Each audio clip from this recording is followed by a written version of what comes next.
Alfred Hitchcock was one of the first movie directors to become universally recognized. In the old days, people didn't talk about directors as much as they did the actors. I guess maybe because the actors were in front of the camera. They're the ones people actually see. But Hitchcock himself became a well-known personality. He appeared in the trailers to his movies, speaking to the audience. He made cameos in all his films, and he hosted his own long-running TV show, Alfred Hitchcock Presents. His movies have a distinct style. They were usually crime thrillers, often with twist endings. He pioneered the suspense genre, used a lot of point-of-view shots, injected his own personal fears into his films. So when you see a Hitchcock movie, it's very easy to identify that it's a Hitchcock movie. He's what they call an auteur, meaning that he's regarded as the author, the artist who made the films. Movies are a collaborative art. There's writers, there's storyboard artists, directors of photography, producers. But Hitchcock gave it such a strong signature that you get the sense he had complete creative control and that it's his movie. He made over 50 films in his career, and to this day, he's influenced film students all around the world. And all of today's famous filmmakers, from Steven Spielberg to Christopher Nolan. Now, there's younger generations that are starting to learn about his films who might be the next famous filmmaker. I don't know why it took me so long to do a video about Alfred Hitchcock. It's long overdue, but it seems like a good time because there's been a lot going on with Hitchcock recently. There was a huge Blu-ray set just released that has tons of his movies for the first time ever in one big package. There were 2 feature films based on him that just came out. One of them was called Hitchcock, starring Anthony Hopkins. That was in theaters. Select theaters, apparently, because I didn't get to see it. And the other one was made for TV called The Girl, which focused on Tippi Hedren, and was actually really shocking. It made him out to be a tyrant and a pervert. I don't know what the real-life facts are, but, not to get off topic. For those who are just getting into Hitchcock for the first time and want to know where to start, and you don't have time to watch 50-plus films, this is it. This is where I think you should start. This is my top 10 Alfred Hitchcock movies.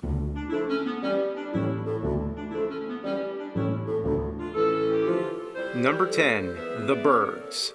The synopsis is a bunch of birds attack people. There's not much to it.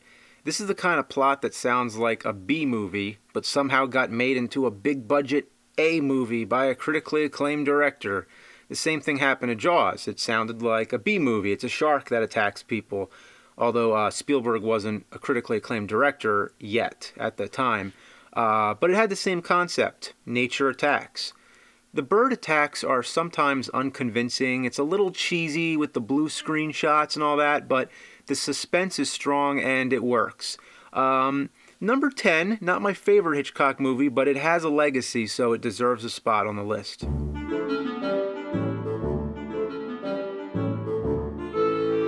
Number 9, Strangers on a Train. The less said about these movies, the better. You really should just watch them for yourself rather than me explain it to you. But basically, there's a guy who wants to murder a family member. He figures if he has a complete stranger do the job for him, there would be nothing to connect, so he would get away with it. So he meets a stranger on a train and suggests they swap murderers, assuming that they each have somebody they each want dead. Now, the other guy wants nothing to do with it and gets wrapped up in this whole mess. Check it out. Good stuff.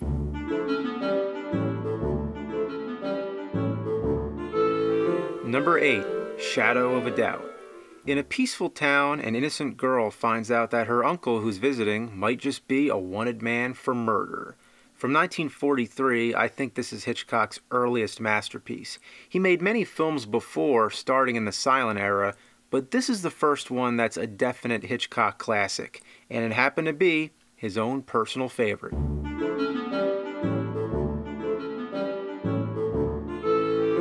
Number 7, The Man Who Knew Too Much. This is a remake of his own 1934 film. It has a theme that's common in many of his films. That's where an innocent person gets into some serious trouble. This time, it's Jimmy Stewart, who's on vacation with his family and accidentally learns about an assassination plot. The terrorists who are planning the assassination kidnap his son to keep him silent so he doesn't tell the police. and then he has to go on a big adventure to get his son back. The movie works well because you're emotionally invested in what's going on. You want to see these parents get their son back, so we are in his place and we're just along with the ride.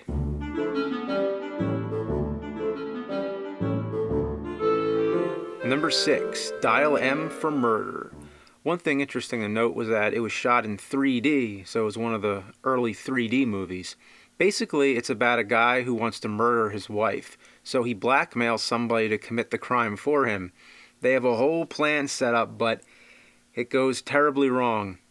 I can't say anything more than that because I'll end up spoiling the movie.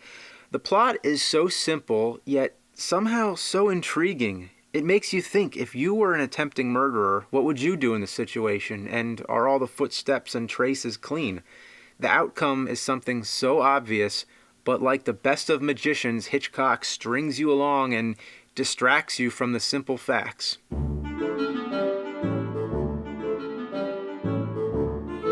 Number 5, Rope. This is one of Hitchcock's first color films, maybe even his first actually. So 2 guys do a thrill kill. They kill somebody just for fun, hide his body inside a wooden trunk, and then invite guests over who are oblivious that there's a dead body in the room. They even have dinner on top of the trunk. It's a great example of Hitchcock's dark sense of humor and his expertise at suspense. The whole time, you're biting your nails waiting for somebody to discover the body. The tension is unbearable. The entire movie takes place in real time in what's supposed to be one continuous long shot, like a rope, which is also the murder weapon in the film. This is a fun fact that seems to overshadow how great the movie is. Everybody talks about how it was done in one long take, then they watch it and are disappointed that it cuts every 10 minutes. The reason was that they couldn't fit any more film in the camera than 10 minutes at a time, so it would have been technically impossible to leave the camera running for its entire feature length. So whenever it cuts, Hitchcock tries to disguise it by moving the camera behind somebody's back, and in some cases, like the close-up on Jimmy Stewart near the end, the cut is straightforward and obvious. But that's not to say it's still really impressive. The actors needed to perform flawlessly for long periods of time as if they were performing on stage. The movie begins in daylight and ends at nighttime, so you see the light in the windows go down gradually throughout the course of the film. And the camera almost becomes a character itself, the audience's character who knows that there's a dead body. There's times when the camera is looking at something that none of the characters in the film are paying attention to, and there's lots of off-screen dialogue. It really is a masterpiece and is just well made all around. Obviously, there's a lot to talk about with Rope, so let's move on. Now, don't expect any more surprises. The top 4 are so good, they're indisputable. These are the same top 4 that are likely to appear on anyone's list. So I know I'm not being original here, but these really are his 4 best. But in what order, though? Well, it hardly matters, but this is how I place them.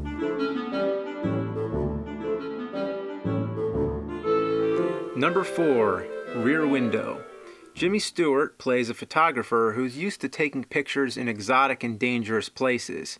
His girlfriend, played by Grace Kelly, is the complete opposite. She's into fashion and culinary arts. He's into adventure. She's more domestic. He's rugged. She's insanely beautiful and too perfect for him. So they're having their differences about it. And what does it take for them to bond back and reconnect? What else? Solving a murder case together. Stewart, whose character is named Jeffrey, is healing a broken leg and passes the time spying on his neighbors. He suspects one of them has committed murder. At first, no one believes him, but he works out all the clues and convinces everybody. The plot is very straightforward. Anyone who's expecting some kind of twist ending, it just doesn't happen. What makes the movie good is the dialogue and the acting. Jimmy Stewart is very natural, and so is Grace Kelly, and Thelma Ritter as Jeffrey's nurse. She's great, and how many movies can you say that? Oh, that supporting character, the nurse, was so good she's worth mentioning. But it's true, she's amazing. The other thing is the camera never leaves the room. Even when something's happening all the way across the street, You see it through Jeffrey's window and through his binoculars. So it puts you in his place, and through his eyes, you get a sense of the whole neighborhood. And there's something really creepy about it, too, that there could be a murder going on right next to home. So who knows what goes on behind closed windows.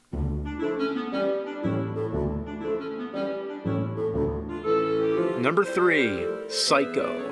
Before Halloween, before Texas Chainsaw Massacre, this is the first of its kind. A psychopathic killer with a body count. This is a movie that's all about the twists. It has a crazy, unpredictable plot. I can't even talk about this movie without giving some spoilers. I think everyone knows it's about this guy named Norman Bates, played by Anthony Perkins, who runs a motel off the beaten track and lives with his mother, who just might be out of her mind. Janet Leigh is said to be the star of the film. Well, that's what audiences in 1960 expected. She steals some money and leaves town, so already we're thinking she's the star, and it's all about if she's going to get away with the money or not. Well, early in the film, she checks into the motel and gets stabbed to death in the shower. It's one of the most famous movie scenes of all time, and it's probably the biggest discussion point of the film. Just the fact that she's dead. Who has the balls to kill off the main character like that in the beginning of the movie? So the whole film takes a 90-degree turn. Our star is dead. What now?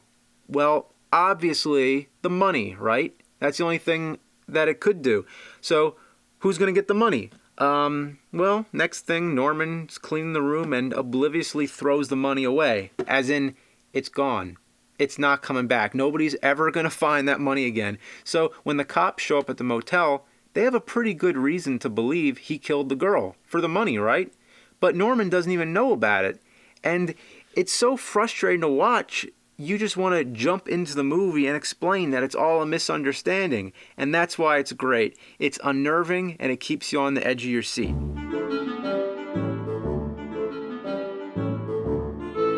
Number 2, North by Northwest. It's the ultimate reluctant hero story about an innocent man who's being chased all across the country by both the police who think he's a terrorist and actual terrorists who think he's a government agent. Hell-bent on finding the real agent, he goes on a quest. As the plot unravels and gets even more complicated, he finds out the agent never existed, a decoy planted by the FBI, but now that he's assumed the role, he's enlisted to actually become the fake agent he was originally trying to prove he was not. It'll make your head explode.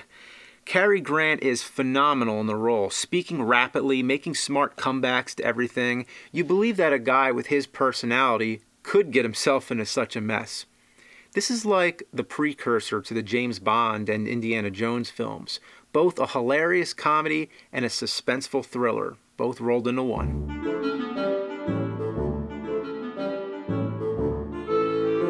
And the number 1 Hitchcock film?